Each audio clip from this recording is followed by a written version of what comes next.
Hola mis amores, hola YouTube, espero que se encuentren hoy súper bien. Bienvenidos y bienvenidos nuevamente al canal mis amores, bienvenidos a una nueva entrega de nuestra sección Makeup and Crime. Que el video pasado YouTube parece que, no sé, me lo dejó pasar, que yo dijera eso, pero en fin. ¿Está grabando el micrófono? Sí, ok. Señores, hoy les traigo un caso que viene a ustedes gracias a mi hermana, que fuera de la idea de hacer este caso en este canal. Yo no lo conocía. Cuando vean de qué se trata, van a entender por qué les voy a decir ahora. Que es un tema que yo dije aquí en el canal que yo no iba a volver a tratar en el canal. Porque me trabaja demasiado mentalmente. Siendo honesta. Así que vamos a comenzar con el video de hoy. ¿Les parece? No sin antes, claro que sí, decirles que si no me siguen, número uno, si no me siguen en Instagram, pasen por aquí a seguirme. Por aquí sale en pantalla para que vean todo lo que por aquí yo no publico. Y número dos, si tú eres de la gente que ve mis videos y te lo agradezco en el alma, de verdad, pero verifica, por favor, si estás suscrito o suscrita o no. Porque número uno, si ves mis videos regularmente, YouTube lo que hace es que te los recomienda. Siempre están en tu bandeja de entrada, como que, ay, fulano subió un video nuevo y tú crees que estás suscrita. Pero es porque ya YouTube sabe que tú ves mis videos y te los recomienda, pero no estás suscrita. Así que, por favor, si no estás suscrita o suscrita, hazlo. Y ya, señores, vamos a dejar el disparate y vamos a comenzar con el videito de hoy. Señores, hoy nos vamos muy internacionales porque nos vamos a ir a París, que queda en Francia, que queda en Europa. Nos vamos a mover de continente un poco porque teníamos mucho tiempo en América, vamos a Europa ahora. Específicamente el 13 de junio del año 1981. La noche, tarde noche, de ese 13 de junio de 1981, habían dos mujeres caminando en un parque específicamente llamado el Bosque de Bolonia, que es un parque que queda en las afueras de París. Estas mujeres van caminando, perfecto, todo muy bien, hasta que ven dos maletas. Y cuando se fijan mejor en las maletas se dan cuenta que de una de las maletas sobresalía la mano de una mujer. Obviamente al ver esto ellas llaman a la policía y la policía llega al lugar. La policía cuando llega verifica las maletas y descubren que adentro de las maletas están partes de un cuerpo de una mujer. O sea, la mujer había sido desmembrada, pero a esas partes del cuerpo le faltaban trozos de carne y también le faltaban órganos de algunas partes del cuerpo. Salud. Entonces, al ellos ver esto, ellos dicen, ok, alguien, obviamente, alguien con la intención de que esto pasara, le quitó partes, como trozos del cuerpo a esta mujer. Y los policías al ver eso se sorprenden porque no están acostumbrados a encontrarse con trozos, primero con partes de una mujer y luego con que a las partes le faltan trozos de carne. O sea, no es normal, no es lo común. Luego de que realizaron la autopsia se concluyó en que se trataba de una mujer que había muerto a causa de un disparo en la nuca. Todos los trozos del cuerpo eran de la misma mujer, o sea, no habían trozos como de otra persona. La autopsia también reveló que luego de que la mujer estuviera sin vida, una persona o varias, no se sabía, habían mantenido relaciones sexuales con el cadáver, lo cual añadía, claro, una nueva arista al caso, que es la necrofilia. Este era el primer caso como este, de esta naturaleza en todo París para ese momento. Por ende, los policías no tenían precedentes de otros casos, no sabían cómo proceder al respecto, o sea, tampoco cómo hacer un perfil de quién pudo ser el sospechoso, porque todo esto tampoco tiene la identidad de la muchacha. Esto sucede porque no se podía reconocer su rostro. A ver, el rostro de esta mujer estaba mutilado. Le faltaba la nariz, un lado de la boca había sido desgarrado totalmente, por lo que se le veían los dientes. Entonces, solo sabían que se trataba de una mujer, ni más ni menos. Es por esto que la policía, lo único recurso que tiene es volver a la escena donde encontraron las maletas para ellos poder entrevistar, hacerle preguntas a gente que va normalmente al parque, al bosque de Bolonia. Y que quizás esa noche, o esa tarde, ese día, porque no saben cuándo dejaron las maletas ahí, vieron algo sospechoso o vieron a alguien con dos maletas, lo que sea. Comienzan a entrevistar gente, también hacen público en los medios de comunicación lo sucedido, hacen público que alguna persona o algunas personas tuvieron que haber dejado 2 maletas en el bosque, que si alguien sabe de qué persona.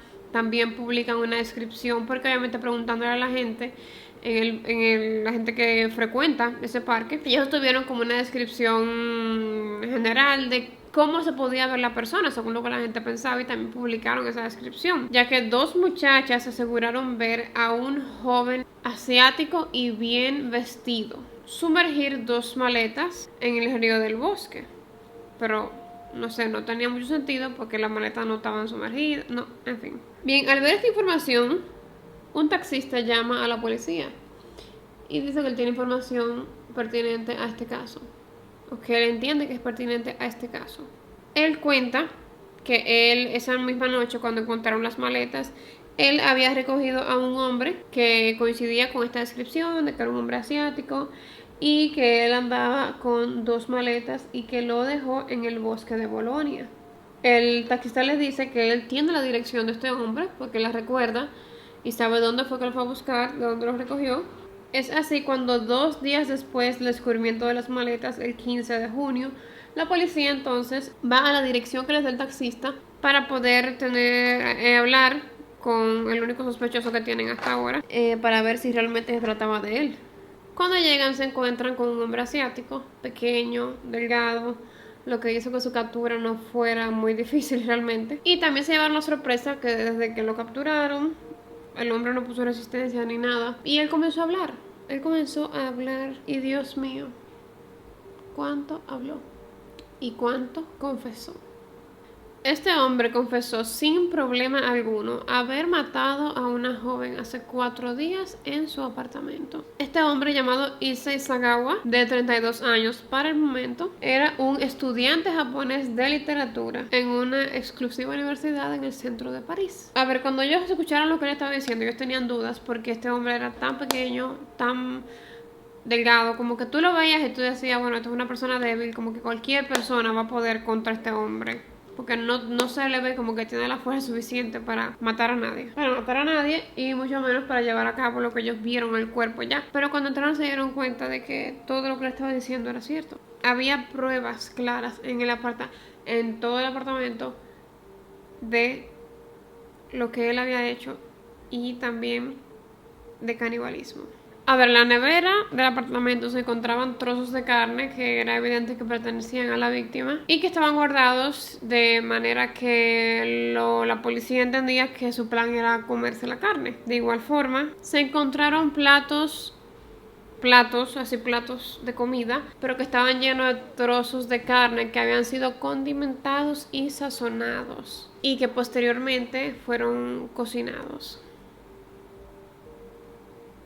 Yo sé que ustedes dirán, no, porque no, esta historia no se puede poner peor de lo que está ahora. Sí puede. Se pone peor al final de la historia. Solo diré eso. En el departamento se encontró una fotografía que sirvió para poder identificar el cuerpo de la joven. Su nombre era René Hartveld, una estudiante universitaria holandesa. Era una joven bastante atractiva, delgada, para ese momento tenía 25 años de edad. Ella estaba estudiando en París para ese momento también, y la gente que la conocía, dígase su familia, como sus amistades en París, la describían como una persona amable, humilde y que inspiraba confianza. Issei le dijo a los policías que, o sea, para él, lo que él hizo estaba justificado realmente por lo siguiente. Lo voy a leer tal cual. Ella era una joven hermosa, erótica y sensual. Yo sabía que tenía que devorarla. ¿Cómo se podrá imaginar con un crimen de esta índole? Esto se hizo mediático muy rápido, muy rápido. La historia estaba en revistas, en periódicos, en televisión, en la radio, estaba en todos lados, en todos los noticieros, en todos lados estaba la historia de Issei y de cómo él justificaba que, o sea, él tenía que devorarse a esa muchacha, él tenía que comérsela, porque ella era erótica y sensual. Mientras tanto, la familia de René no accedió a hablar con ningún medio de comunicación.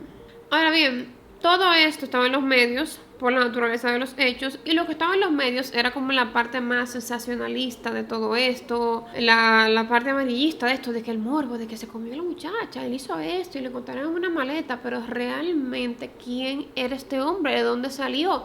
¿De dónde le nacieron a él estas ganas de que él tenía que comerse a la muchacha porque era sensual? ¿Quién era Issei Sakawa? Yo, claro que sí que les voy a contar porque no los voy a dejar con la duda. Para el momento de los hechos, como les había comentado anteriormente, Issei tenía 32 años de edad. Él nació en el año 1949 dentro de una familia bastante adinerada en Japón. Él tuvo una educación estricta pero flexible, no era hijo único, tenía un hermano. Tuvo una educación estricta pero flexible. Estricta en el sentido de que las buenas notas no eran negociables. Era así.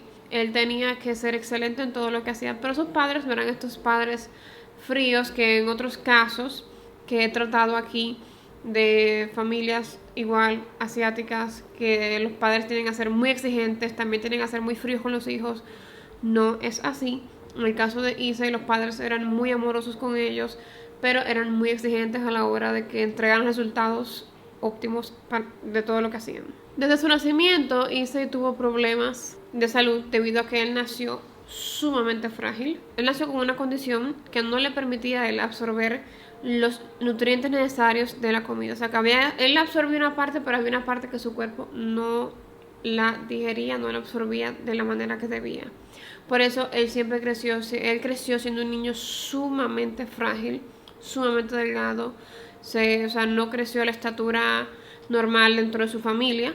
Incluso al nacer, él estuvo en riesgo de morir debido a esta condición con la que él nació. Es por esto que en la escuela, por ejemplo, en la universidad, en cualquier círculo social en el que él estuviera, él siempre fue el de menor estatura, siempre.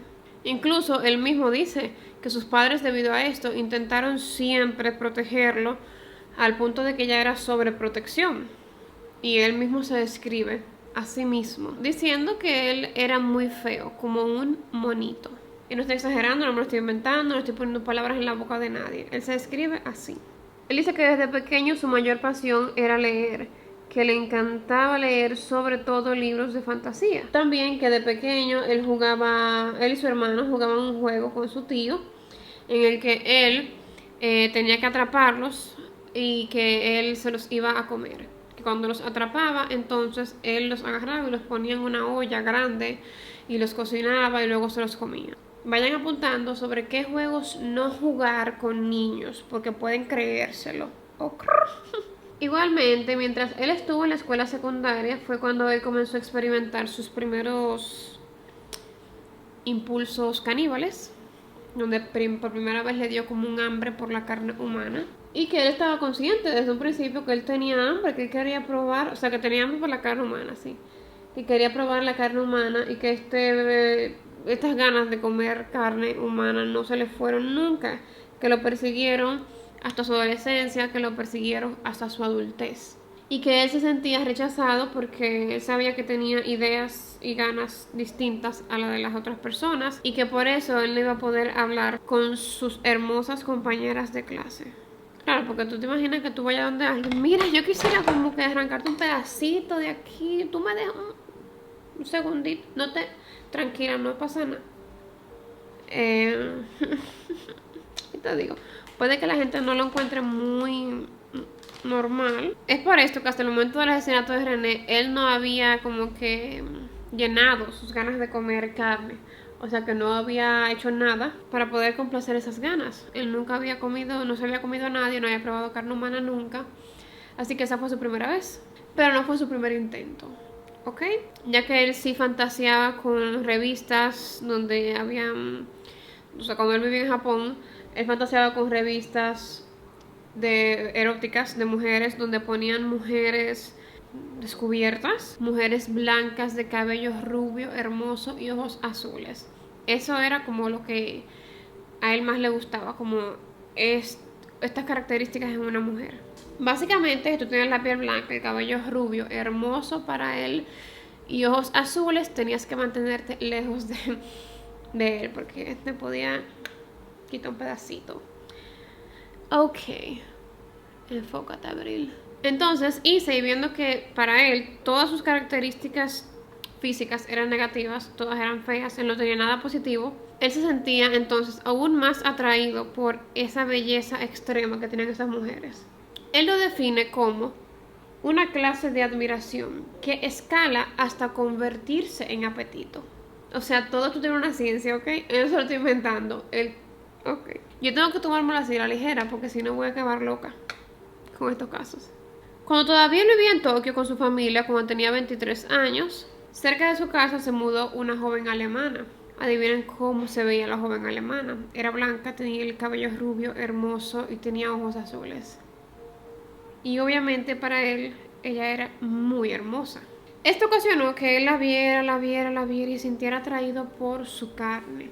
Porque ella, para él, ella tenía que saber tan rico como ella se veía de hermosa. Es por esto que ella un día él no pudo aguantar más sus ganas de probarla, que él entra a la casa de esta joven con la intención de solo comer un poco de su trasero.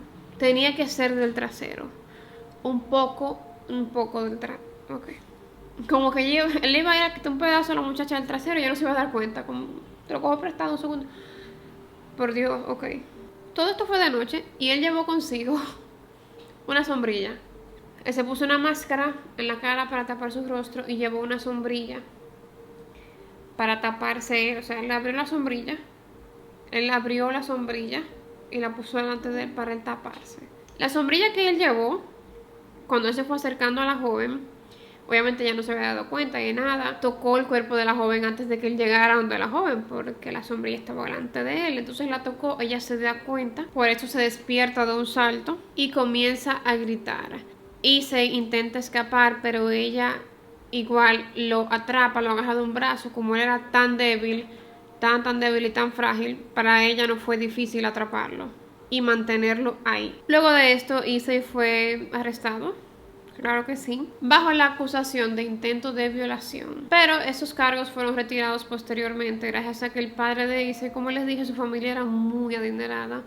Ellos le hicieron un pago y llegaron a un acuerdo monetario para que la muchacha quitara los cargos. Y así sucedió, le pagaron a la muchacha, ella quitó los cargos, Issei quedó libre. Y luego de ahí el padre de Issei, él insistía en que su hijo tenía que ir a un psiquiatra. Porque para él, o sea, para el padre de Issei, él quería violar a la muchacha porque eso es lo que entendían. Nadie se imaginaba que él se quería comer a la muchacha. Ok. Cuando lo llevan al psiquiatra, el psiquiatra concluye en que Issei es un hombre peligroso. Y se lo dice a la familia, o sea, se lo comunica. Tienen un muchacho peligroso en su casa. Pero la familia dijo, no, que peligroso, que ese muchachito, míralo cómo está, todo frágil, no puede hacer nada, nomás tiene una mosca. Entonces no hicieron nada. Lo dejaron ser, porque imagínate, frágil, no puede hacer nada. Lo dejaron ser. Entonces, cuando 5 años después, Issei partió de su país, de Japón, hasta Occidente y se fue a residir en París, donde se matriculó como estudiante universitario de literatura de la Universidad de París. Él, como siempre, igual como en Japón, él fue muy, muy buen estudiante, porque la verdad, hay que decirla, él era brillante, era muy inteligente, era muy aplicado. Pero se imaginarán que ahora que él vive en París, él está rodeado de muchas mujeres de tez blanca, cabello rubio y ojos azules. O sea que sus instintos caníbales estaban por el cielo. Él estaba tentado aquí, allí, en todos lados, ya que estas mujeres les resultaban eróticas y hermosas. Entonces, ya que sabemos quién es Issei, vamos a hablar de su declaración, de cómo pasaron las cosas, porque él lo contó todo con lujo de detalle y bastante emocionado sobre la historia. Para él esto era como algún tipo de logro. O sea, realmente él no entendía que él hizo nada malo. Él cuenta que él conoció a René en una de sus clases en la universidad y que él quedó impresionado con la belleza de esta joven. Ella era una de las pocas muchachas que en su vida completa le hablaban como una persona normal. Como que no lo veían como que, ay, el tipo frágil, míralo, jaja. No, o sea, igual como decía sus amistades, que yo era una persona totalmente humilde, que era muy amigable, que hablaba con todo el mundo, que inspiraba confianza. Ella hablaba a Issei normal. Incluso unos amigos de la clase iban a salir a cenar una noche y ella le dijo, mira, si quieres para que vengas con nosotros, que vamos a cenar, tal. Y lo invitó y todo súper bien. Y él, obviamente, como nunca había recibido atención de esa índole de una persona del sexo opuesto, él dijo, cónchale, aquí es. O sea, por fin una persona está interesada en mí. Voy a cumplir mi sueño de que voy a poder probar esta carnita blanca. Porque ya ella está interesada en mí, entonces yo voy a poder hacerlo, voy a poder lograrlo. Y así, poco a poco, como ella lo trataba como una persona normal, él se fue enamorando de ella. Pero él sentía que algo no le permitía amarla tanto como él pudiera amarla. Y esto era que hasta que él, si él la probaba, él sentía que si él la probaba, si probaba un poquito de su carne, él podía amarla al nivel máximo. Entonces, desde ese día, él comenzó a planificar cómo es que él iba a asesinar a René para poder comer su cuerpo, cumplir sus deseos caníbales y amarla lo más que pudiera. Él dijo que a partir de ese momento ya su personalidad dejó de existir dentro de él y que sus deseos de probarla a ella lo habían devorado por dentro, dejando plenamente en él sus intenciones caníbales. La mañana del 11 de junio, Issei decide que es el momento de confesarle su amor a René, de decirle que él está enamorado, porque para él, ella también estaba enamorada, solo porque ella lo trataba normal, bien, o sea, como una persona amable, ok. Como que no lo veía y lo juzgaba solamente porque, te ves frágil y eres chiquito, bien. Pero René, cuando escucha esto, cuando él le dice los sentimientos que él tiene por ella le dice que no son correspondidos porque ya ella está con otra persona. Entonces, Issei le pide disculpas, que no se preocupe, que eso se va a quedar ahí y que a él le gustaría que ella lo ayudara a leer un poema que estaba en alemán y que, o sea, él sabía que René sabía alemán y la invitó a su casa, que quedaba en la dirección donde el taxi fue luego a buscarlo a él y las dos maletas. Pero también, o sea, esto no era como que, ven, ayúdame, sino él le dijo, yo te voy a pagar, no te preocupes por tu tiempo, tú me dices cuánto es, pero necesito tu ayuda para este poema, ya que esto era una práctica que él necesitaba hacer para la universidad. En su apartamento, Issei tenía un rifle que él había comprado para protección personal y ya que lo tenía a mano, él decidió que él iba a utilizar ese rifle para terminar con la vida de René. Cuando ella llegó al apartamento de Issei para ayudarlo con el poema, él sabía que él tenía que aprovechar cuando ella estuviera de espaldas, porque si era de frente, él no iba a poder hacerlo. Porque, igual que la otra muchacha en Japón, ella podía fácilmente ir contra él, agarrarlo y evitar que él hiciera lo que él tenía en mente. Entonces a él se le ocurrió que él la iba a sentar en un escritorio para que leyera el poema y el escritorio quedaba frente a la pared y obviamente quedaba de espaldas a todos los demás. Entonces él hizo esto, aprovechó que ella estaba sentada y le disparó en la nuca. Cuando ya René estaba muerta, él aprovechó para dar su primer bocado. Él había decidido que su primer bocado sería en el trasero, que ese había sido siempre como su ilusión, porque él entendía que un trasero así como blanquito, perfecto, debía ser dulce. Cuando comenzó a abrirla, se dio cuenta que él no conocía realmente la anatomía humana, ya que se tocó con que antes de la carne había una capa gruesa que parecía maíz. Él lo describe como que parecía maíz, que es la grasa. Y con un cuchillo se le estaba dificultando cortar a través de la grasa para poder llegar a la carne. Por lo que él decidió comenzar a desgarrar la carne de su trasero con sus propias manos. Y posteriormente llevárselo a la boca. La carne que él...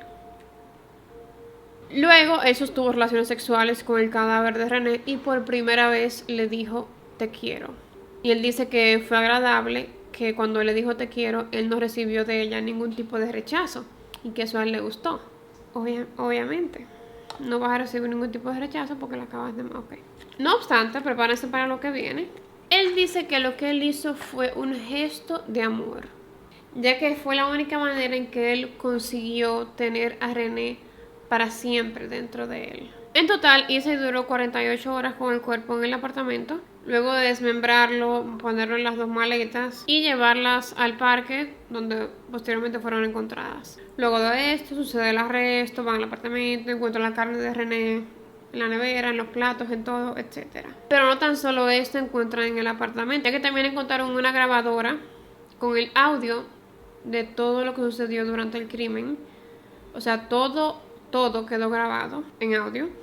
Y también fotografías de cada fase del crimen. Cuando la mató, cuando todo estaba documentado en fotos.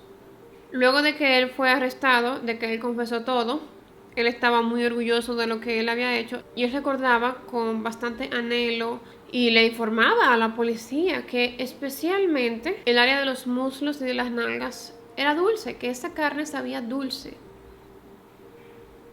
A pesar de que él se declaró culpable, él fue sujeto de varios exámenes psiquiátricos dentro de una cárcel parisina de máxima seguridad, y las conclusiones a las que llegaron todos los exámenes psiquiátricos fue la siguiente, lo voy a leer. Issei Sagawa es un hombre con poca confianza en sí mismo e hipersensible, emocionalmente distante, a pesar de que se muestra satisfecho y emotivo al relatar todo lo concerniente al asesinato, sin sentir culpa alguna. Con esto se concluyó que Issei no estaba en su sano juicio y que no podía ser juzgado, ya que en Francia tú no puedes juzgar a una persona que, según exámenes psiquiátricos, no esté bien de la cabeza para poder ir a juicio. La familia de René, por su parte, solicitó una segunda opinión médica, pero esta le fue negada. Pero la historia se repite, ya que en esta ocasión, al igual que la primera vez en Japón, el padre de Issei va al rescate de su hijo en París. Y contrató a un abogado muy reconocido, muy bueno, costoso, claro, pero especialmente tenía muy buenas influencias dentro del gobierno francés.